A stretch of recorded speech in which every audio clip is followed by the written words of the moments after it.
Welcome back, everyone. I'm Julia, your host of the Mentorship podcast, a series that features diverse industry professionals. We mentor you by highlighting various fields and breaking down each step of our guest's career path, from high school to their current role. It is our season finale episode, and we are joined by Daniel Reale, a freelance journalist. Daniel received a Bachelor of Arts in Professional Writing and Anthropology from the University of Toronto. Since graduating, Daniel has worked as an associate editor within trade publications, followed by a journalism fellowship at the Globe and Mail, and now he is working as a freelance journalist. In this conversation, Daniel discusses the various opportunities within the field of journalism, as well as his personal journey and challenges. So now, here to mentor us, it is Daniel Reale.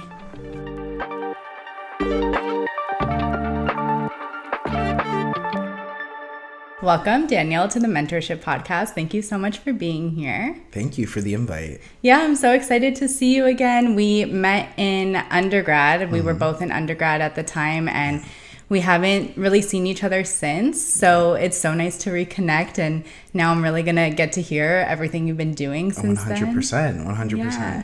First, what did you want to be when you grew up, and what kind of things interested you when you were younger? I honestly had no idea what I wanted to be when I grew up. I liked performing. Okay. I thought that I wanted to get into something that was performative, acting, singing. I can't sing, but singing. And then, that was kind of it.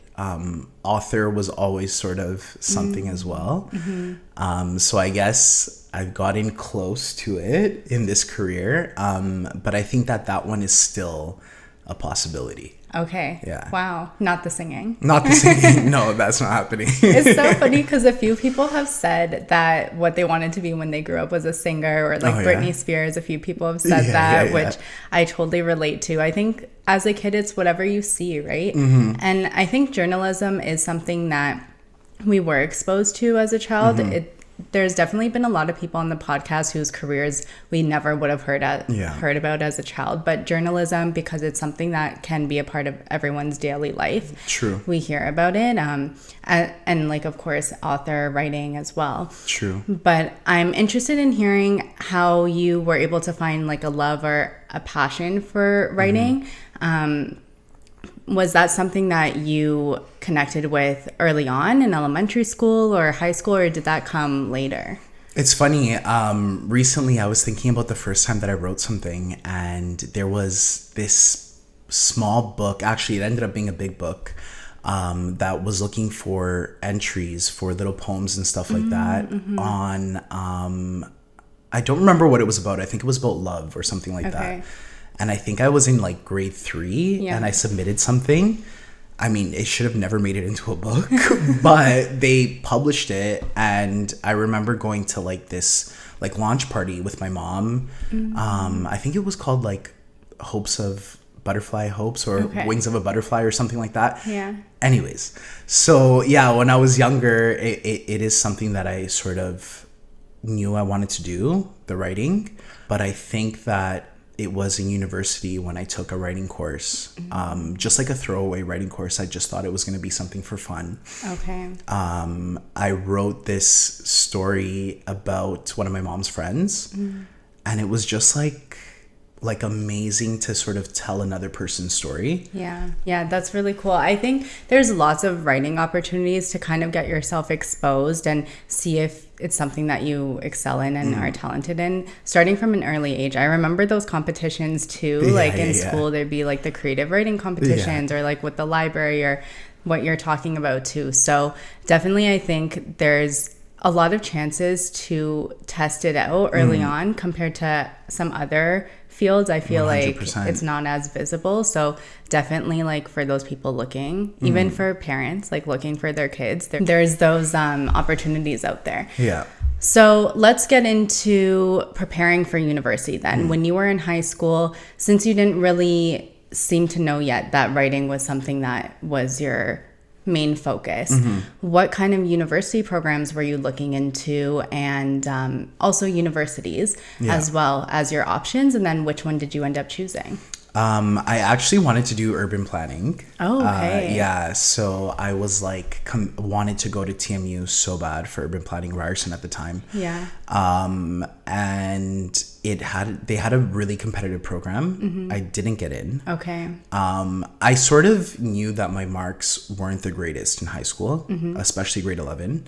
And I was like, Mom, I'm gonna go back to school. I'm gonna get better grades, and I'm gonna go to McGill. Okay. Because I just wanted to be in Montreal. And then my mom was sort of like, no, you're applying this year for university programs in Toronto.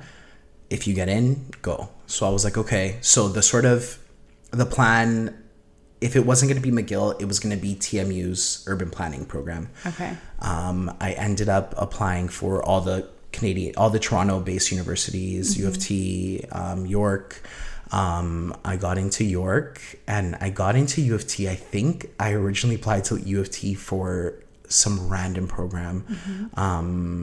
Like, I know English was one. Yeah. But I think there was one, like a Catholicism study program, which sounds so random, I know. But I got rejected from both. Okay. But I got an alternative offer to go in for another program at U of T. And my mom was like, okay, they accepted you, like, you're going, like, there's no question about it. Okay. And it was actually their Mississauga campus. Okay. Which is the only campus that has professional writing. Oh. So I almost lucked out in that way that Yeah. like I got this alternate offer, because I would have never landed on the writing program had I gone downtown. Wow. Well, I'm also interested in what drew you to urban planning, just like out of curiosity, because it's definitely different than writing. I know that you were still like kind of, it seemed like you were looking at all your options. Was that kind of what it was? And urban planning was really advertised as such a cool program. I don't know that much about it, and I'm sure it is really cool. Yeah. But was that, maybe that's what was gravitating you towards it? It was cool. Like, I Yeah. thought it was like, wow, like you get to plan cities. Like, Yeah. it's kind of like architecture in a way. And yeah, you get to plan cities, and yeah. Yeah. I mean, it also just goes back to being in high school and being so young and having so much pressure to 100%. choose. Because I also would, like, I talk about this all the time on the podcast, that I changed my programs multiple times, because it's so hard to be in high school and think that you know what something is 100%. and you don't. So yeah, sometimes just kind of like riding the wave and seeing where it takes you. And in this case, being at UTM, the Mississauga campus, seemed to be like kind of like fate in a way. Serendipitous, for sure. Yeah, well, that's awesome though that U of T was able to give you that alternate offer. I think a lot of people also have so much pressure on themselves, feeling like their grades are not where they want them to be, or like what the entry level grades say that they need to be. So the fact that there is other possibilities that you might get another offer, and it's just at a different campus, like that's like pretty hopeful 100%. too. Yeah. I feel like I should add, the one thing that did help me get into university in that last year was I had taken, do you remember like the university level courses in like grade 12 and 11? Yeah. I had taken English, Okay. and I hadn't done well. So I took it at night in grade 12 in the second semester, and I got like a 95. Okay. That was the only thing that got me Nice. into like any universities whatsoever. So they saw your potential and how you can like improve and everything. So you did retake a course, which is great. did, yeah. Yeah, like there's always that option, because I think sometimes people feel like, well, I got a 70 in the math course, so I'm just not going to apply to that program. Yeah. Like you can still apply, and two, you can always retake it if possible. 100%. Yeah. So let's get into your university program then. We've had some people from U of T on before, some alumni, and we've talked about how U of T kind of structures their program. So we'll get into that too, and you can tell us about your experience. But from what we know, it's basically U of T either has like the specialization options where you just have one major and you specialize in that. Like we've had someone on from kinesiology who just studied that. But if you're not in a specialization, you generally have to do either two majors or a major and two minors. Yeah.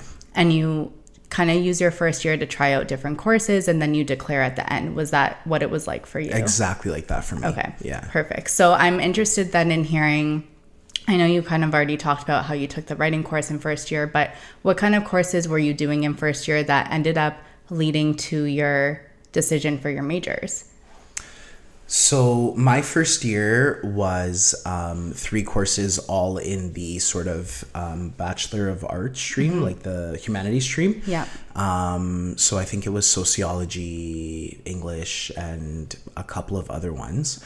And I didn't do well in my first year at all. I don't know what was going on with me between grade 12 and like first year. The transition is so hard. It's so hard. Yeah. I did struggle a little bit with my mental health in first year of university and my last year of high school. So that could have added to it probably. Yeah. But I failed those 3 courses. Were you only taking 3 or I failed like 3 out of 5? I failed 3 out of 5 in my first semester. Okay, wow. And then that's when I sort of found the professional writing in my second semester. And once again, because I had sort of gone for English and I had done well in English in grade 12 in this night course, I sort of thought that was the only thing that you could really do with writing. If you wanted to be a writer, you had to go sort of English. And it was the writing course that I took was a communications course from the communications program. I took it. I loved it. So then that's how you ended up declaring professional writing as opposed to like a general English or something. Exactly. Yeah. Exactly. And that's nice to know that there's those options too. How did anthropology come in? Because that was your double major.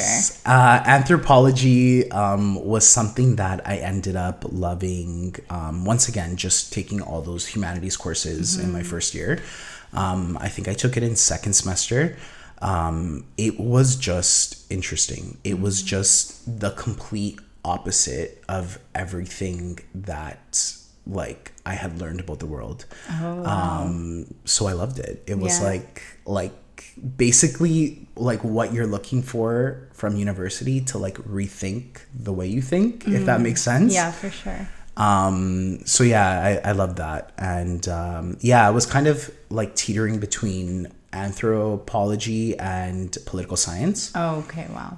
And political science, it was almost like looking at the world top down, if that makes sense. Whereas anthropology just felt like just looking at humans. Okay. So yeah, I enjoyed that. Yeah. For this program, were they kind of training you or preparing you to be a certain kind of writer? Like an author versus a journalist versus, was it kind of just general where it could be applied to anything, or were there like certain streams you could go down? So it was technically part of the communications program. Okay. So they were sort of preparing us to go down the path of being a professional writer. So yeah, someone who sort of even writes advertisements, that would be like under the same sort of umbrella. That being said, it was a really good program in terms of the fact that it let us look at all these different types of writing. So I did take a journalism course. Nice. I did take a writing for science course, which teaches you how to like put those science reports into writing. Nice. It taught me how to write about place, which would be like writing about like even like a restaurant, a city. I mean, a lot of like our life is communicating by words. So it's almost like mind-blowing how many different like fields need writers. Yeah, for sure. So yeah. Yeah, and I'm sure in anthropology there was a lot of writing too. 100%. As a humanities course, yeah.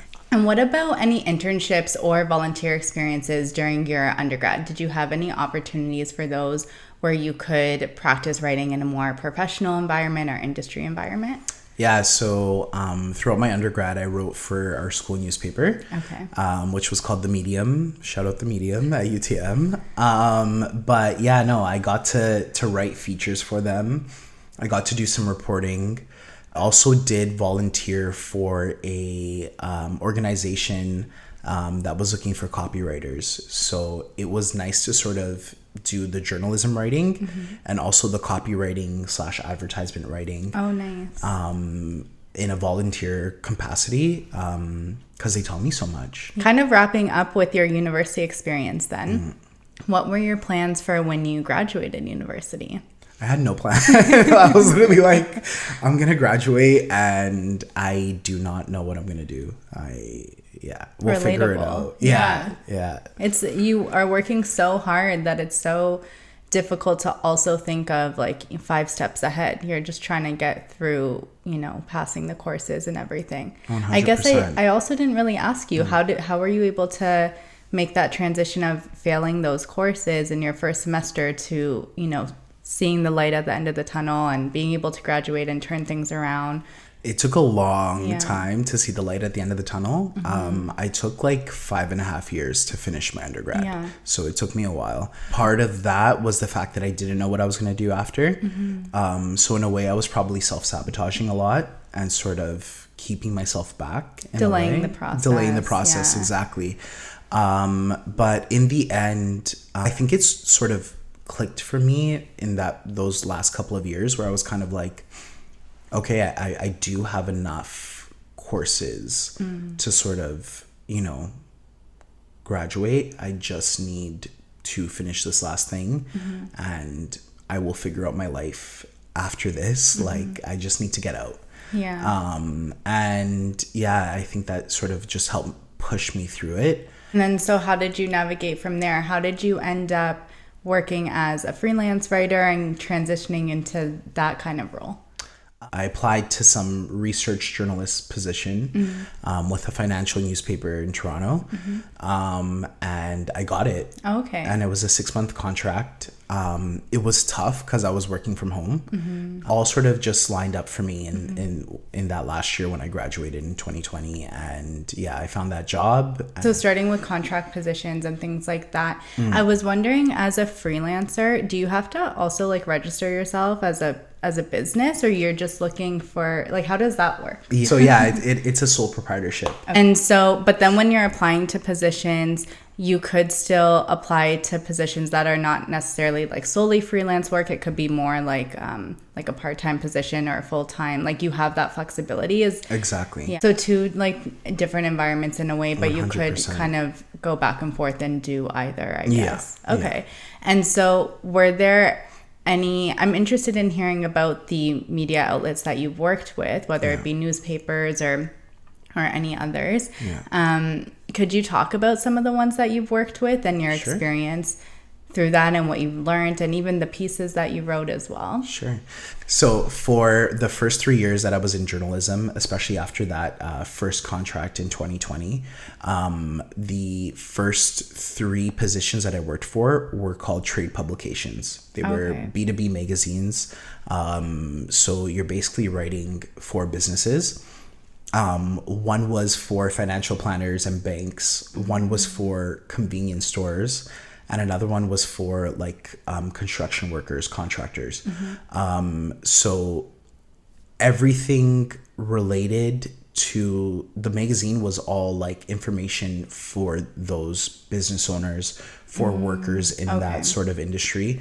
So it was so like interesting. I had no sort of understanding of these industries. But once again, it was just applying good like journalism techniques, good writing, understanding that you're not the expert, the other person is the expert, and creating these features that could help people in their business. I mean, you know what that's like with this podcast. But so those were my first 3 ones. They were interesting because they taught me a lot. They paid well. Okay. Sometimes better than traditional media. But and then my last one, which just ended in March, was a 6-month fellowship with the Globe and Mail, which I was so happy to get. It was my first time sort of finding myself in a daily newsroom in one of the biggest in Canada, and sort of seeing how that works, how that side of journalism works. Yeah. And how did you get into that fellowship? Is this like a really well-known fellowship that, you know, people go and apply to every year, or what did it come about for you another way? So it was for Black journalists. Okay. It was through the Canadian Journalism Foundation. It's something that they've been running for a couple of years. But the year that I got it this year was the first year that the Globe and Mail was part of it. Nice. So that was nice. I had to pitch 2 stories that I wanted to work on as well while I was there for 6 months. I would love to hear about some of the pieces that you wrote as well. I think that's where I was probably seeing a lot of the ones that you were posting on social media. I can already think of a few, but I want to let you say first which one stood out to you, even outside of the Globe and Mail, just in general, just kind of like, let's get into some of your pieces that maybe you're the most proud of, or pushed your boundaries and helps you grow more and learn more as well. Yeah. I'm also curious to hear which ones you remember, just because they might be different from the ones that I'm going to bring up. Yeah. So I did get hired to work with the business section. Okay. Because of your experience. Because of my experience. Yeah, in the business. And it's funny because it was like a type of journalism that I had been trying to get out of for the longest time. Okay. I was like, I don't want to do business. I was like, business is boring. Like, I'm over business. And then I went through the interview process, whatever. I got this position. And then right before I started, they were like, oh, yeah, you're going to be joining the business team. And I was like, But I walked in there and I did do a lot of business reporting at first. Some of it was stories that were sent to me from my editor. Others were stories that I pitched. In the end, it ended up being a lot of stories that I pitched. And I knew walking in there what I wanted to write about was mental health. Okay. I knew I wanted to write about health, mental health, that sort of thing. So I think it wasn't until after my first 3 months that I finally wrote a story about mental health. There was one story that I had been working on for a while about a program for communities and giving communities the tools to support themselves when it comes to suicide prevention. And it was like one of the last stories that actually came fully together before I left the Globe.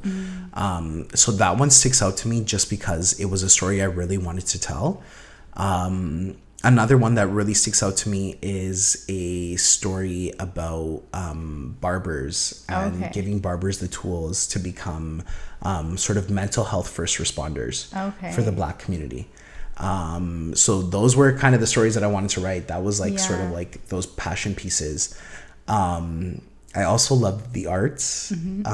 So there were a couple of stories about a Toronto-based influencer called Bowman Martinez Reed. Yeah, that's definitely one that stands out. Yeah. It was a nice interview with him. And I sort of had to like pitch that one and sort of, I mean, with any pitch that you're doing to a newspaper, you're sort of fighting for the piece. You're saying like, this matters. Here's why it matters. Yeah. And here's why I should write it and no one else. Especially with the Globe and Mail, it's like, I mean, it's a older, whiter, like newspaper. More traditional. So when it comes to things like influencers and stuff like that, I mean, there's a space for it at the newspaper for sure. But I think there's a little bit more legwork that you have to do to say, here's why this matters. I think Bowman went to TMU as well. Yeah, I had to look that up after when I saw that you posted the article. I was like, wait, I didn't even know that he was Canadian. Yeah, 100%. 100%. I think he's just like a little bit younger than us. But I mean, he just got his own show.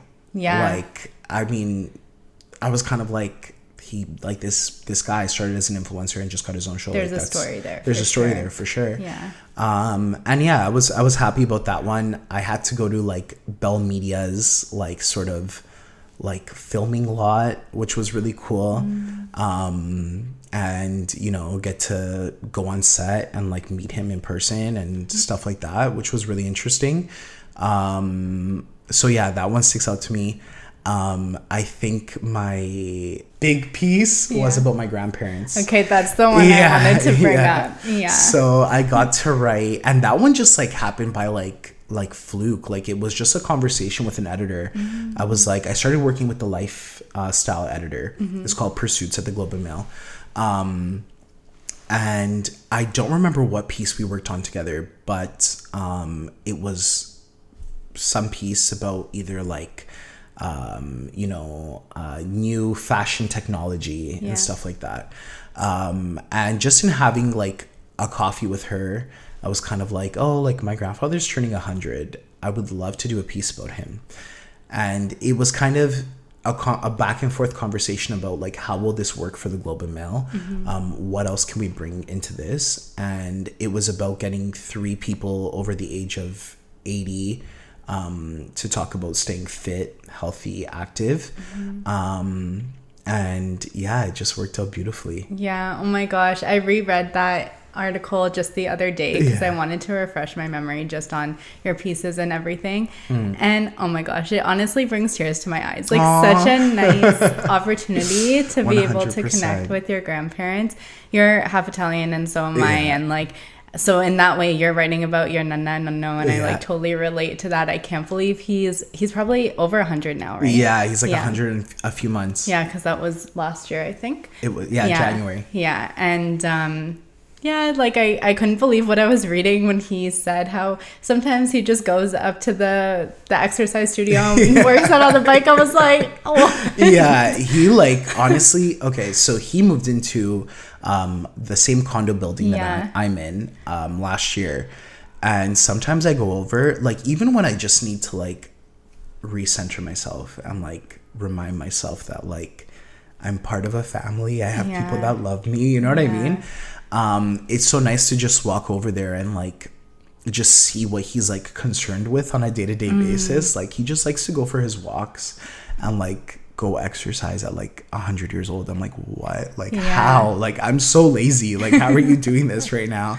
But, different lifestyle, especially 100%. how they grew up and they were raised and everything. But yeah, that was such a nice piece. When I saw that you posted it, I just like immediately was so happy for you. Like such a nice opportunity to be able to do that, and you have that there forever too. And you had like the professional photos of them taken. And it's so nice. It was so nice. And it did make the cover of that section. So it was so nice. Like I think my grandparents' faces were about this big on paper. They were probably so excited. Yeah, they were like, they didn't even like understand properly until like I explained like, no, this is like around Canada. Like they're getting it. Like it's not just like something that they said to us. Yeah. Did they get the physical copy? They got the physical copy. And they probably realized. And I'm like, they've seen the name, the Globe and Mail. Like they know it's been around and everything. Yeah. Yeah, that's so nice.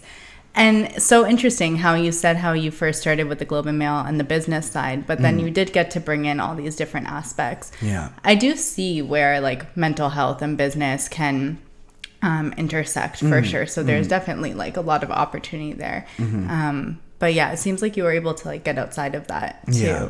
And I was going to ask about that if you do have kind of like a topic of interest, because I did notice that you were kind of going on different topics. It was like a pretty general range, which I thought is great. Like I thought that some people kind of have to hone in on one and then they're just kind of stuck with that.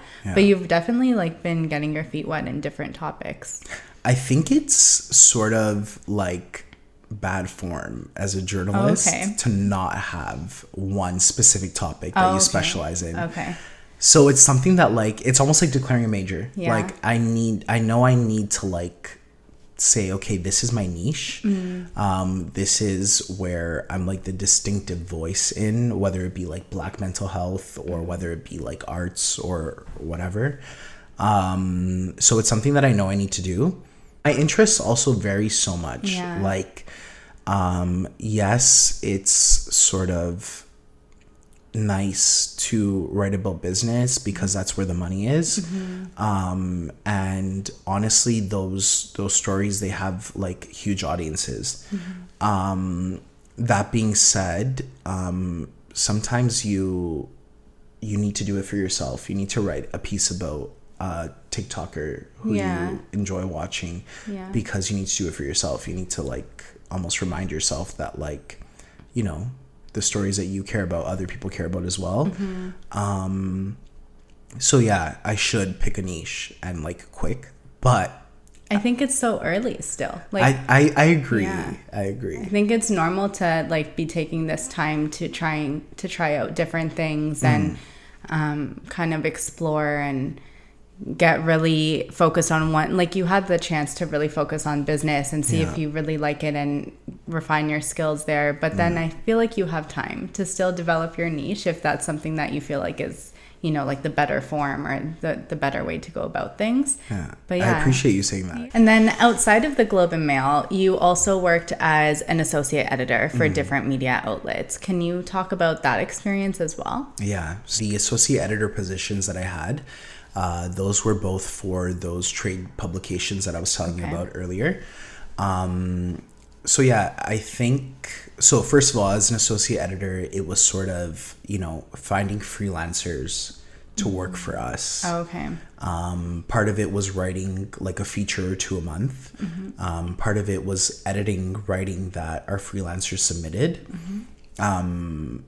But I think as an associate editor, especially with trade publications, you're doing so much more than just that. You're finding photography to go with stories.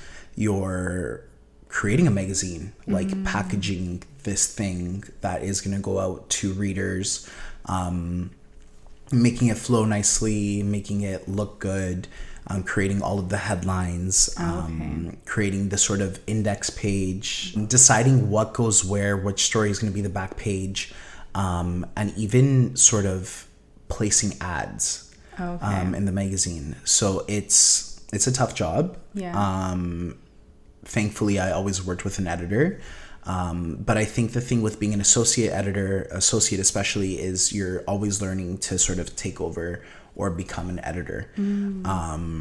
The two places that I worked at as an associate editor, one of them was called Annex Business Media, and the other one was called Ensemble IQ. Like a lot of the media companies that own the Globe and Mail, the Toronto Star, you know, City TV, they had more than just one magazine, more than just one product. So there was always opportunity within the company to have their associates learn to be editors and then take over a magazine themselves and then train someone else the way I was trained. So I could have done my whole career at Annex or my whole career at Ensemble in different magazines.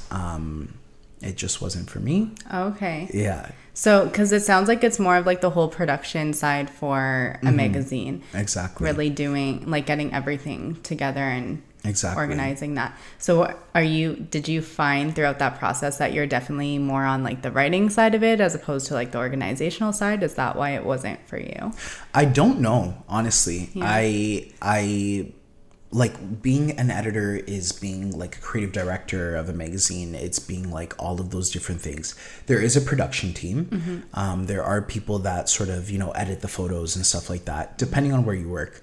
But at the same time, like being an editor is like being the face of it and putting it together. I enjoy that. I enjoy the creative direction. But I also think it's something that needs a lot of confidence. Okay. Like you need to be able to put your whole self behind a product once it's done and be like, this is like what I'm giving you. You can't hesitate almost. If that makes sense. And yeah, in terms of like the writing, right now I enjoy the writing. Right now it's what I want to do. And that's on one hand. On those places that I worked, it was like as an associate editor, you're doing all of that, plus you're writing 2 pieces a month. For places like the Globe and Mail, and I don't know if the Toronto Star works the same way, as an editor, as an associate editor, you're not writing anything. Right. The expectation is you're just editing pieces. You're just coming up with the headlines. You're just deciding what gets into the magazine. You're almost like a gatekeeper for the newspaper, for your particular section. I couldn't do that. Okay. I would be bored as hell. I see. Okay. So if I had my own magazine and it was about something that I liked, and I even got to write the editor's note at the beginning of the newspaper, and write a feature or two about something that I really love, just to re-spark that passion in me. I think I'd be happy. Well, even going back to where you found your love for writing, it seemed like it was through telling other people's stories, right? Like how you said your mom's friends. So I think that makes sense too. If you're just kind of the part putting everything together, you're not really able to connect with people and tell their stories, if that's where you want your focus to be, 100%. At least for now. I also feel like we should kind of touch on some of the challenges of journalism in the industry, or even freelancing as well. I think we've talked about it a bit, but I think, at least for me growing up, I heard some biases and stuff and maybe stigmas towards journalism, that it can be a tough industry for many reasons. It could either be competitive, or there's layoffs, or even just how the digital age is changing and newspapers aren't as commonly used, or other sources are coming about, all these changes and things. So being in an industry with those challenges, I'm just interested in hearing how you navigated those challenges and your experience with it as well. So with journalism in general, there is, and stick with me for a sec, there is an episode of Sex and the City where Carrie is complaining about, I think it was Vogue offered her a job with a column, and they were offering her $3 a word or something like that. And I remember seeing it and I was like, $3 a word, it's 50 cents a word in most places that I work now that they're offering me. So it's tough. The money is tough. That's the biggest aspect. Number two, there's media layoffs happening left, right, and center. Last month, Bell laid off a whole bunch of their people. Bell itself is a lot of contract positions, so I mean, you could work there for ages and not get another contract. Thankfully, some of the newspapers are unionized. I know the Globe and Mail is unionized. So it's tough. It's a tough industry to break into. It's a tough industry to stay in. There are so many people that I meet so often that used to be in journalism or tried to make it in journalism and ended up going into media or advertising or communications. The money is just better. I don't know if it'll change, but I think especially with the Globe and Mail, I think what sets those journalists apart, number one, in their career, but number two, even in terms of making money, is the fact that a lot of them have written books. Okay. So a lot of them become experts in what they're writing on and then write a book. Okay. And then you're making money off that book. For that, mentally, I think it's sort of, especially when you're at the age of 27 and you're sort of deciding 27, 28 and you're 29, 30 and you're deciding do I want to stick here and continue making a career here, or do I want to change now?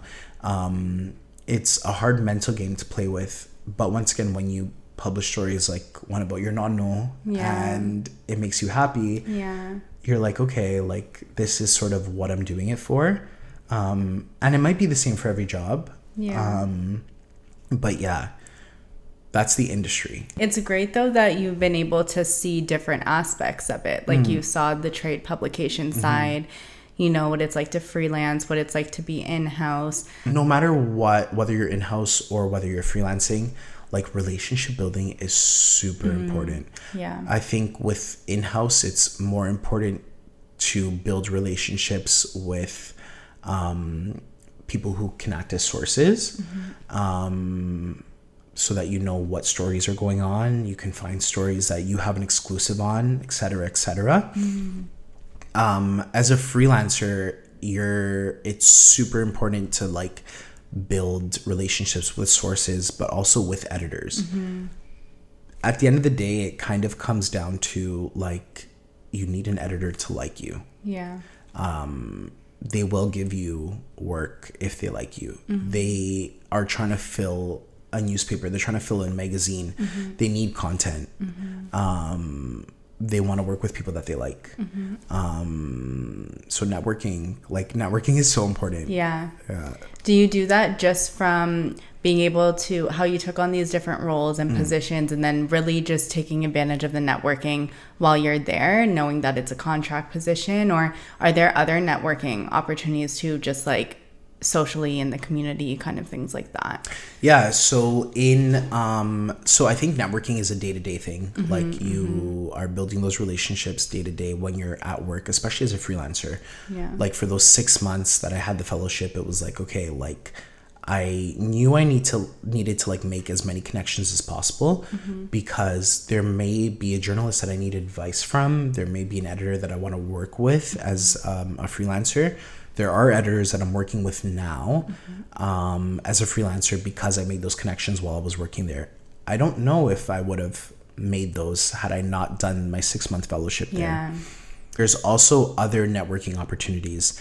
I know that a couple of the journalists, I think it's one from the Globe and Mail and one from the Canadian Press, created a journalism night for young journalists called Shared Bylines. Fantastic night for anyone that is an aspiring journalist. You can go out and meet a whole bunch of people that are journalists, want to be journalists. It's great. Like, it's fantastic. There's conferences that I have to go to. Okay. Like, businesses, people generally want journalists there because they want them to write about their event or write about their business. So I think I have one every weekend for the next couple of weekends. Oh, wow. Yeah. And those are super important for knowing what is going on in an industry and finding those stories that like a journalist that's sitting at their desk at home might not come across, because it just comes down to having a conversation with someone and finding out what's going on in their lives. You know what I mean? Honestly, I feel like you have had such a diverse experience, so it really is able to give insight on all the different opportunities, especially for someone pursuing journalism. My last question then for you is, what are your hopes for your future career development, and what do you hope to achieve? Immediately right now, I want to be making those over 10 stories a month, to sort of bolster my like freelance business. I do want to become a better writer and sort of be working on more quality stories, more in-depth stories, because I do want to become a well-respected journalist. Like, that's what it comes down to. I want to have that sort of career that, like, young kids look up to and they're kind of like, wow, like, he did that. I'm also keeping it so open. Yeah. I just started taking an acting class a couple of weeks ago. Yeah. So, I mean, now that I'm freelancing, it's something that I'm sort of balancing with it. It's always been a passion. And like I said at the beginning, when you asked me what I wanted to be when I grew up. Yeah.